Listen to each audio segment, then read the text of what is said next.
কয়েকটি ছেলে মেয়ে তাদের উচ্চ মাধ্যমিক পরীক্ষার পর দল বেঁধে শর্ট ট্রিপে যাওয়ার পথে ঘটনাক্রমে চুরি হয়ে যায় তাদের গাড়ি। এই গাড়িটি পরে সেকেন্ড হ্যান্ড হিসেবে কেনে গ্রামের এক সাধারণ ব্যবসায়ী মেহবুব খান। শোরুমের লোকেরা নকল কাগজপত্র তৈরি করে গাড়িটা মেহবুব খানকে বিক্রি করে দেয়। মেহবুব গাড়িটা নিয়ে রাস্তায় নামা মাত্র নাকা চেকিং এ আটক করা হয়। গাড়ি সার্চ করে তাতে একটি লাশ আর দুটো নিষ্ক্রিয় বোমা উদ্ধার হয়। মেহবুবকে টেররিস্ট সন্দেহে অ্যারেস্ট করে আইপিএস রাজদীপ দত্ত। নিরপরাধ একটি মানুষের সন্ত্রাসবাদী সন্দেহে 5 বছরের জেল হয়ে যায়। একজন সাধারণ মানুষ শিকার হয় বৃহৎ চক্রান্তের। এরপরই গল্পে আসে চমক, নতুন মোড়। ছবিটিতে রাজনীতিবিদ ভানুপ্রতাপের চরিত্রে অভিনয় করছে রজতাভ দত্ত। জেল থেকে বের হবার পর মেহবুব খান ও তার আইনজীবী নীলাশা চৌধুরী মিলে একটি গ্যাং বানায়। সে জানতে পারে 5 বছর আগে ভানুপ্রতাপ 12 কোটি টাকার একটা কারচুপি করেছিল। এমনই টান টান উত্তেজনার মধ্যে 5 বছরের পুরনো চক্রান্ত জানতে পেরে কে ওকে তুরুপের তাস বানিয়েছিল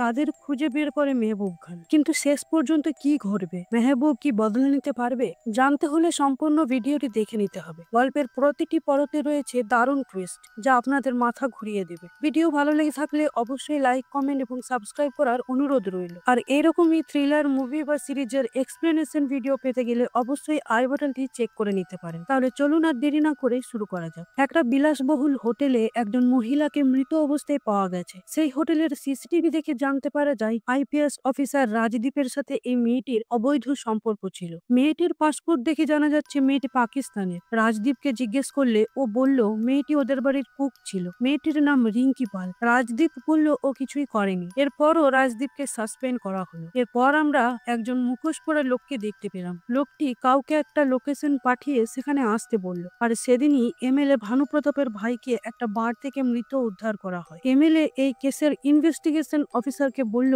যেমন করে হোক আমার ভাইকে যে মেরেছে তাকে আমার কাছে নিয়ে এসো। এবার রাজদীপ যায় ভানুপ্রতাপের কাছে। এতদিন ভানুপ্রতাপের সমস্ত কাজ ওই করেছে, কিন্তু এখন সে সাসপেন্ডেড অফিসার। রাজদীপ বলল আমার সাসপেনশনটা শুধুমাত্র আপনি আটকাতে পারেন স্যার। আমি খুনটা করিনি, আমাকে ফাঁসানো হচ্ছে, ঠিক যেমন করে আপনার ভাইকে মার্ডার করা হলো। কিছুক্ষণ পর সেখানে এলো আইনজীবী নীলাশা চৌধুরী। এরপর রাজদীপ নীলাশাকে বলল আমার ধারণা পুরোটাই মেহবুবের কাজ। তোমার জন্যই 6 মাস আগেও জামিনটা পেয়ে গেল। নীলাশা বলল একটা ইনোসেন্ট মানুষকে কোন রকম প্রমাণ ছাড়া কতদিন জেলে আটকে রাখা যায়? আমি ওর লয়ার। এরপরও যদি আমি জামিনটা না করাতাম তাহলে ও বুঝে যেত যে আমি অন্য কারোর জন্য কাজটা করছি। এবার আমরা ফিরে যাই 5 বছর আগের ঘটনায়। ভানুপ্রতাপ তখনও এমএলএ হয়নি। ভানুপ্রতাপ গেল তার বন্ধু মীরার বাড়ি। মীরা ভানুর ক্লাসমেট। এরপর সেখানে এলো সুজয় বাবু। সুজয় বাবু ও ভানুর বন্ধু। সুজয় বাবুর বস বিরাট বিজনেসম্যান আর তার কালো টাকার পরিমাণও প্রচুর। ভানু এবার ভোটে জেতার জন্য অনেক টাকা ইনভেস্ট করতে চাইছে, তাই সুজয় বাবু ওর বসকে ডেকেছে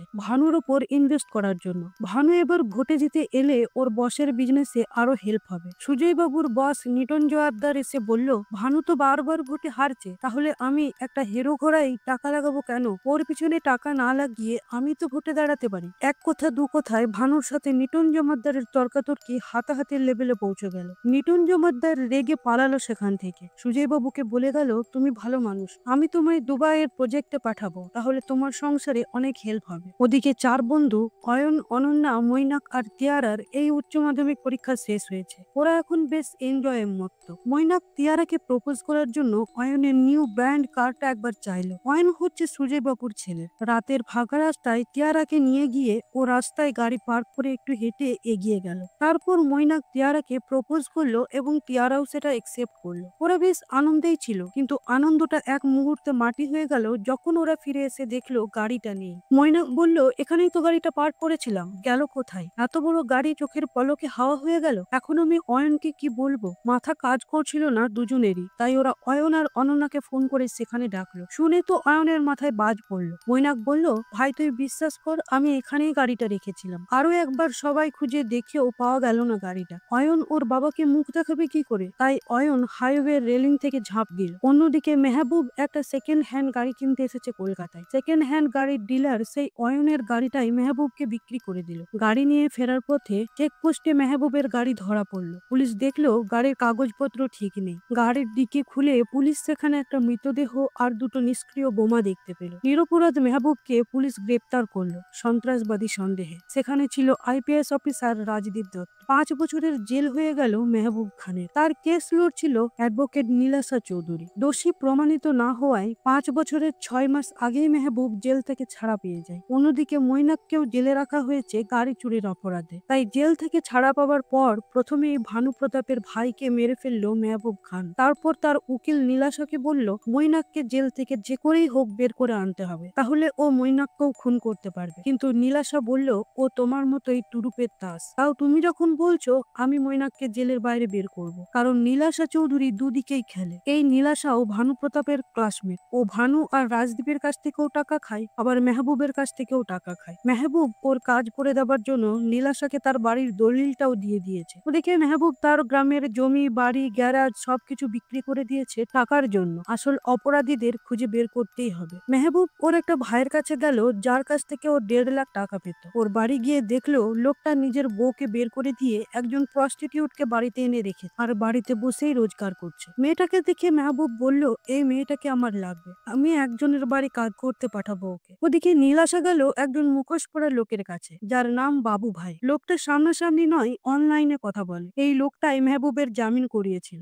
নীলাশাকে বলল কাল মেহবুব আর মৈনাককে আমার কাছে নিয়ে এসো। লোকটার উদ্দেশ্য কি তা আমরা এখনো কেউ জানি না। পরদিন নীলাশা ওদের সে বাবু ভাইয়ের কাছে নিয়ে গেল। মেহবুব বেশ রেগে আছে, লোকটা কি করতে চাইছে ও সেটা জানে না। বাবু ভাই বলল তুমি যা চাও আমিও তাই চাই, তোমার শত্রু আমারও শত্রু, তাই আমাদের এক হয়ে কাজ করতে হবে। আর মৈনাককেও তোমার মতোই ফাঁসানো হয়েছে। যে তোমাকে সেদিন রাস্তায় গাড়ি সমেত অ্যারেস্ট করেছিল, অফিসার রাজদীপ দত্ত, আসলে সেই তোমাকে ফাঁসিয়েছিল। এমএলএ ভানুপ্রতাপ হচ্ছে এসবের মাস্টার মাইন্ড। আর এখন রাজদীপের বউ অনন্যা, মানে যে অয়নের গার্লফ্রেন্ড ছিল, সেও এই কাজের সঙ্গে জড়িত। আমরা সবাই বদলা চাই, ওরা আমাদের সাথে ঠিক যা যা করেছে তার উচিত শাস্তি দেব। এরপর আরো দুজন এই গ্রুপে যোগ দিল, মৈনাকের গার্লফ্রেন্ড তেয়ারা আর অয়নের বাবা সুজয় বাবু। এবার বাবু ভাই প্রত্যেকের জন্য একটা করে বন্দুক আর কিপ্যাড ফোন দিল। এগুলোর দ্বারা একে অন্যের সাথে কানেক্টেড থাকতে পারবে। এবার আবার মেহবুব গেল তার সে ভাইয়ের কাছে, বলল তোর বউকে আমি আইপিএস রাজদীপের বাড়িতে কাজে লাগাবো। ও রাজদীপের সাথে প্রেমের অভিনয় করবে, তারপর শারীরিক সম্পর্ক, এভাবেই ওকে ফাঁসাতে হবে। রিঙ্কি রেডি হয়ে মেহবুবের কাছে গেল। এবার রাজদীপের বাড়ির কাজের মেয়েকে ধরে তারা ভয় দেখিয়ে রিঙ্কিকে ওদের বাড়িতে ফিক্সড করলো। এবার আমরা দেখতে পাই আবারও সেই 5 বছর আগের ঘটনা, কিভাবে অনন্যা অয়নকে ঠকিয়েছিল। আসলে অনন্যাকে রাস্তায় বন্ধুদের সাথে দেখে রাজদীপের বেশ পছন্দ হয়েছিল, তাই অনন্যার বাড়িতে বিয়ের অফার পাঠিয়েছিল ও। আর অনন্যা চালাক মেয়ে, এত বড় অফিসারকে ছেড়ে অয়নকে বিয়ে করবে? অয়ন ঠিক হাজবেন্ড মেটেরিয়াল নয়। ওদিকে অয়নের বাবা সুজয় বাবুর বস মিটন জোয়ারদার হোটেলে 12 কোটি টাকা রেখে হঠাৎ হার্ট অ্যাটাক করে। ঠিক সেই সময় সুজয় বাবু সেই হোটেলে কাজের সূত্রে গিয়েছিল, কারণ সেদিনই তার দুবাই যাবার ফ্লাইট ছিল। গিয়ে দেখে ওর বস মরে পড়ে আছে, সামনে প্রচুর টাকা। টাকাগুলো নিয়ে সুজয় বাবু তার বাড়িতে আসে। অয়নকে টাকাগুলো দেখিয়ে বাড়ির একটা আলমারিতে লুকিয়ে রাখে, আর তার চাবি ছিল অয়নের পৈতের মধ্যে। এই বিষয়টা অয়নের সৎ মা মীরাও জানতো না, কারণ মীরা ভানু প্রতাপের লোক। এটা সুজয় বাবু জানতো। সুজয় বাবু এরপর দুবাইয়ের উদ্দেশ্যে বেরিয়ে যায়। সেদিন পড়া নেবার জন্য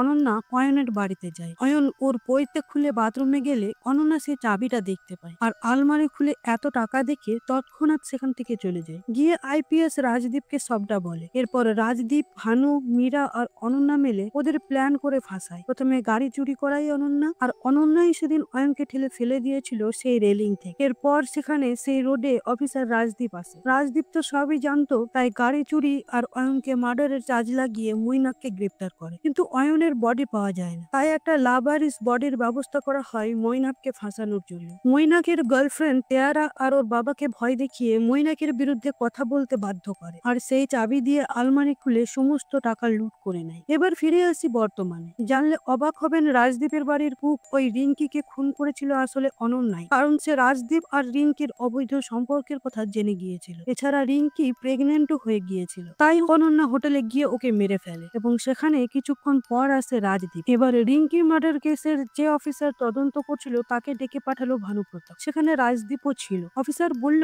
এটা মেহবুবের গ্যাং করেছে, মৈনাককেও এতে ইনভলভড আছে। অফিসার বলল তাহলে মৈনাককে শুট আউটের ব্যবস্থা করি। ভানু বলল এটা শুধু ওর একার প্ল্যান নয়, এর পিছনে অন্য কেউ আছে। অফিসার বলল আমি দেখছি স্যার। রাজদীপ ভানুকে বলল আপনি সব জায়গায় একটা করে ক্যাচলা করে রেখে রেখেছে। ভানু বলল, রথিন রায়কে মার্ডার করতে কে বলেছিল তোমাকে? রাজদীপ বলল, আমি করেছি, বেশ করেছি, কারণ ও বারবার ওর মেয়ে তেনাকে নিয়ে ওর বয়ফ্রেন্ড মৈনাকের সাথে দেখা করতে আসছিল জেলে। আর ওর বাপ বেটি যদি একবার পাল্টে মারতো না, তাহলে আপনার আর এমএলএ হওয়া হতো না। এই সমস্ত কথাবার্তা রেকর্ড করে নিয়েছিল নতুন অফিসারটি, কারণ সে করাপ্টেড নয়, আর সেও মেহবুবের হয়ে কাজ করে। এখান থেকে জানতে পারা গেল যে ওরা মৈনাক আর তেয়ারাকে মেরে ফেলার চক্রান্ত করছে। মৈনাকের উপর অ্যাটাক করলে গুন্ডাগুলো ওর সাথে পেরে উঠলো না, কিন্তু রাজদীপ ধরে ফেললো তেয়ারাকে। জিজ্ঞেস করলো তোদের গ্যাংয়ে আর কে কে আছে, কিন্তু তেয়ারা আর একটা কথাও বললো না। অন্যদিকে নীলাশা আর সূর্যবাবু গেল সেই বাবু ভাইয়ের কাছে, সেখানে মৈনাক আর মেহবুবও গেল, কিন্তু টিভিতে বাবু ভাই আসছে না। অনেকক্ষণ চেষ্টা করার পর যখন তার দেখা পাওয়া গেল না, তখন ওরা একটা ঘরে ঢুকলো, দেখলো সেখানে অয়ন শুয়ে আছে। এই তো হলে বাবু ভাই। মৈনাক বলল, অয়ন তুই বেঁচে আছিস, আর আমি তোর মার্ডার কেসে 5 বছর জেল খাটলাম। অয়ন বলল, সে অনেক কথা, আমার কিছুই করার ছিল না। সেদিন অনন্যা আমাকে ঠেলে ফেলে দেবার পর একজন অটো চালক আমাকে তার বাড়ি নিয়ে গিয়ে সুস্থ করে তোলে। তারপর আমার টাকার জন্য আমি বাড়ি গিয়ে দেখি আলমারিতে একটা টাকাও নেই। তখন বাবা আমার সাথে দেখা করে। আসলে বাবা সেদিন দুবাই যায়নি, গিয়েছিল 12 কোটি টাকার মধ্যে 6 কোটি টাকা অন্য জায়গায় রাখ। বাবা একটা পুকুরে বাকি টাকাটা লুকিয়ে রেখেছিল। আমরা সেই টাকায় নিয়ে এই জায়গায় এসে প্রতিশোধের চেষ্টা করি, কিন্তু ততদিনে ভানু এমএলএ হয়ে গেছে আর তোরা জেলে। অনন্যা রাজদীপকে বলে আমার সব টাকা নিয়ে গেছে, তাতে আমার সৎ মা মীরাও ছিল। মৈনাক বলল, ওরা তেয়ারাকে ধরে নিয়েছে। অয়ন বলল, চিন্তা করিস না, অনন্যা আমাদের কাছে আছে। এবার একটা লোক অনন্যাকে বেঁধে নিয়ে এন। রাজদীপকে ফোন করে বলল, তেয়ারাকে না ছাড়লে অনন্যা মরবে। রাজদীপ ওদের তার ডেরায় আসতে বলল। ওদিকে ভানু প্রতাপ ওই সৎ অফিসারের ভিডিও দেখে তার লোক লাগিয়ে অফিসারটিকে মেরে ফেললো। তারপর গেল রাজদীপের ডেরায়। এবার দুই পক্ষের মধ্যে অনেকক্ষণ গোলাগুলি চললো। কোনো রকমে তেয়ারাকে ছাড়িয়ে সেখান থেকে পালালো মেহবুব আর তার গ্যাং। এবার নীলাশা সেই ভিডিওটা মিডিয়াকে দিলে সেটা সর্বত্র টেলিকাস্ট করা হলো, আর ভানু প্রতাপের বিরুদ্ধে অ্যারেস্ট ওয়ারেন্ট জারি করা হলো। এভাবে মেহবুব খান তার প্রতিশোধ পূর্ণ করল। তো বন্ধুরা, এখানেই সিনেমাটিকে শেষ করা হয়েছে। আপনাদের ভিডিও ভালো লেগে থাকলে অবশ্যই কমেন্ট করে জানাবেন। আজকের মতো এখানেই শেষ করছি, আবার দেখা হবে নতুন কোনো ভিডিওতে। ধন্যবাদ।